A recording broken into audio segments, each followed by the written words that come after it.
పిల్లలకి స్కూల్ పాఠశాల అయితే పేరెంట్స్‌కి స్కూల్ పేరెంట్స్‌శాల. నమస్కారం. మీరు చూస్తుంది సుమన్ టీవీ. నేను మీ కీర్తి.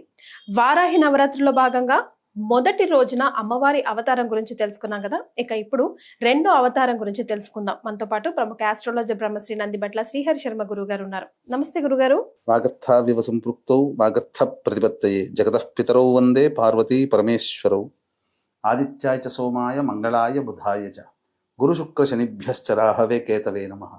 శృంగేరి జగద్గురు పీఠాధిపతులకి కంచి పీఠాధిపతులకి నమస్కారములు తెలియజేసుకుంటూ కార్యక్రమాన్ని ప్రారంభిద్దాం. గురుగారు, మొదటి అవతారం గురించి మనం తెలుసుకున్నాం కదా. ఇక వారాహి అమ్మవారి రెండో అవతారం గురించి, విశిష్టత గురించి తెలుసుకుందామండి. వారాహి నవరాత్రిలో భాగంగా 26వ తారీఖు మొదటి అవతారం ఉన్మత్త వారాహి. రెండవ రోజు 27వ తారీఖు జూన్ బృహత్ వారాహి రూపంలో అమ్మవారిని కొలుచుకోవాలి.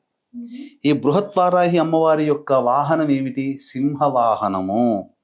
అమ్మవారు చేతిలో కత్తి పట్టుకొని ప్రపంచమంతా తిరుగుతూ ఉంటుందట. తిరిగి అక్కడ ఎవరినైతే తనని శిష్ట రక్షణ కాబట్టి భక్తులని రక్షిస్తుంది. కరావలాన్ని పట్టుకొని కత్తి పట్టుకొని భక్తులని రక్షిస్తూ ఉంటుందట ఈ అమ్మవారు.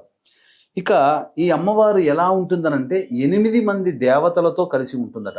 ఈ అమ్మవారి పరివారంలో 8 మంది దేవతలు ఉంటారంటే ఒకవైపు 4, ఇంకోవైపు 4, లేదా ముందు 2, వెనక 2, పక్కన 2, ఇటు పక్కన 2, మొత్తం 8 మంది మధ్యలో అమ్మవారు ఉంటుందట. అలాగే వశిష్ఠ మహర్షి ప్రకారము ఈ బృహత్వారాహి అమ్మవారు మనలో ఏదో ఒక రూపంలో కనిపిస్తూ ఉంటుందట. ప్రతి ఒక్కరికి అమ్మవారి యొక్క అంటే ఏంటి? స్త్రీతత్వం అంటే ఏంటమ్మా?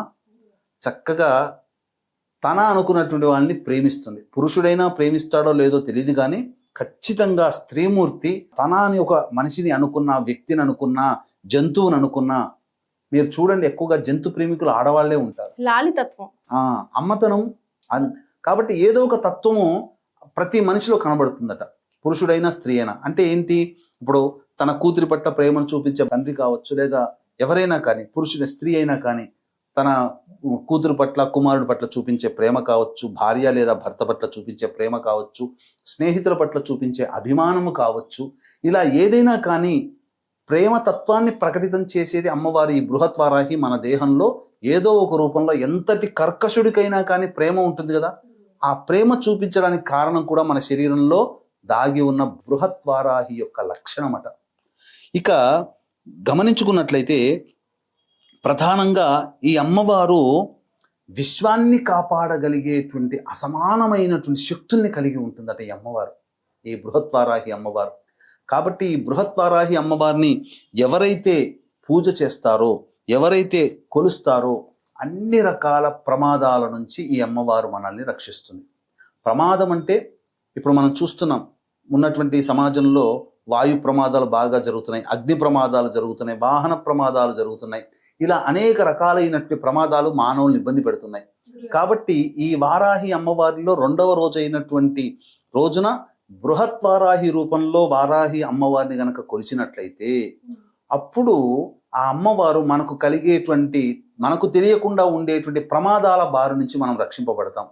అలాగే ఎలాంటి భావంతో మనం చూసుకోవాలంటే అమ్మవారిని పూజ చేసేటప్పుడు మనస్సులో ఆ రూపం, ఇప్పుడు చెప్పబడినటువంటి రూపం, ఈ అమ్మవారు సింహవాహనంలో ఉంటుంది, చేతిలో కత్తి పట్టుకుంటుంది. ఆ అమ్మవారికి పక్కన 8 మంది దేవతలు ఉంటారు. ఆ అమ్మవారు నాకు వచ్చేటువంటి జీవితంలో వచ్చేటువంటి అనేక ప్రమాదాల నుంచి నన్ను రక్షిస్తుంది అనే భావన పెట్టుకొని గనక ఈ రెండవ రోజు గనక పూజ చేసినట్లయితే బృహత్వారాహి అమ్మవారి సంపూర్ణ అనుగ్రహాన్ని పొందిన వాళ్ళు అవుతారు. ఇది ఈ తత్వంతో చేసుకోవాలమ్మా. తప్పకుండా దీని తదనంతరం మనం ఈ యొక్క అమ్మవారికి ఏ విధంగా నైవేద్యం పెట్టాలి, ధూపం ఏ విధమైనటువంటి వస్తువులతో వేయాలి, ఏ పూలతో అర్చన చెయ్యాలి, అమ్మవారి విశిష్టత కూడా మనం తెలుసుకుందాం.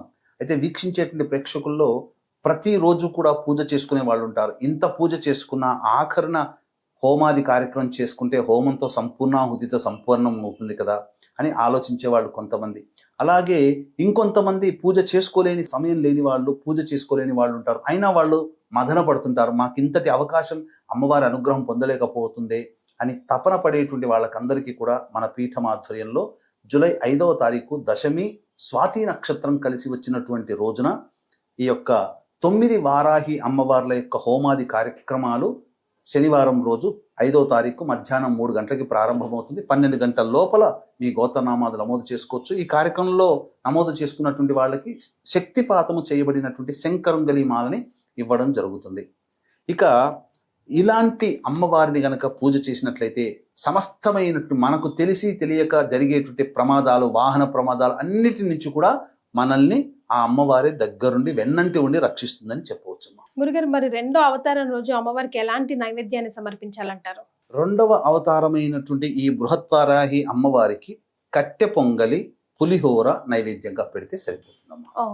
ఇంకొక విశేషం కూడా ఉందమ్మా. ప్రత్యేకమైన విశేషం ఏంటంటే, ఈ వారాహి నవరాత్రులు ప్రారంభమయ్యేది ఆరుద్ర నక్షత్రం. 10వ తేదీ అనగా శుక్రవారం నాడు అమ్మవారి ఉద్వాసన చెయ్యకూడదు కాబట్టి శనివారం నాడు దశమి తిథి రోజున ఉద్వాసన చెయ్యాలి. కానీ ఆ శనివారం దశమి తిథి రోజున ఉన్నది కూడా స్వాతి నక్షత్రం. అంటే ప్రారంభించే రోజు, సమాప్తమయ్యే రోజు రెండూ కూడా రాహు నక్షత్రాలే. ఈ వారాహి అమ్మవారి రూపం కూడా రాహుస్వరూపం. ఎందుకంటే సగం వరకు దేహమే మానవ రూపం, మిగతాదంతా మరి ఒక రూపం. రాహు కూడా మొండె రూపం వరకే రాహు, తలకాయ రాహుది కాదు. కాబట్టి ఈ రాహు నక్షత్రంలో ప్రారంభమై రాహు నక్షత్రంలో నవరాత్రులు సమాప్తమవుతున్నాయి. కాబట్టి ఎవరైనా ఈ వారాహి అమ్మవారిని చేసుకుంటే ఖచ్చితంగా ఈ సంవత్సరం అంటే 2025 చెడు కాలం చూస్తున్నాం. ప్రపంచమంతా హాహాకారాలు చేస్తున్నాయి. యుద్ధాలు, వాతావరణం, ఆస్తి నష్టం, జన నష్టం జరుగుతుంది. ప్రకృతి విపత్తులు వస్తున్నాయి.